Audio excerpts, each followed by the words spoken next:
بسم اللہ الرحمن الرحیم۔ اللہ کے نام سے شروع کرتا ہوں جو بڑا مہربان نہایت رحم کرنے والا ہے۔ سورہ بقرہ آیت نمبر 48۔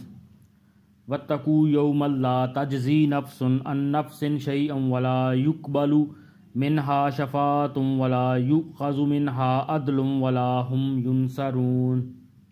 اور اس دن سے ڈرو جس دن کوئی شخص بھی کسی کے کام نہیں آئے گا، نہ کسی سے کوئی سفارش قبول کی جائے گی، نہ کسی سے کسی قسم کا فدیہ لیا جائے گا، اور نہ ان کو کوئی مدد پہنچے گی۔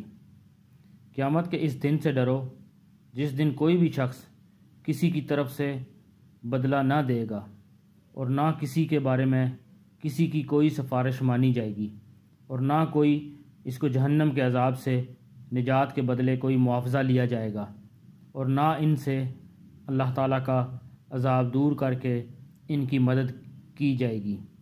یہاں تو میل ملاپ سے کام چل جاتے ہیں، لیکن اس آنے والی زندگی میں کوئی میل ملاپ نہیں چلنا، اور نہ ہی پیسہ کام آنا ہے، وہ پیسہ جس کے لیے ہم ہر عبادت بھولے ہوئے ہیں۔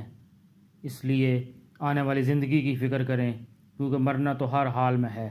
اس سے معلوم ہوا کہ قیامت کے دن کوئی کسی کو نفع نہیں پہنچا سکے گا۔ اللہ پاک ہمیں قرآن پڑھنے کی، سمجھنے کی، اس پر عمل کرنے کی اور دوسروں تک پہنچانے کی توفیق عطا فرمائے۔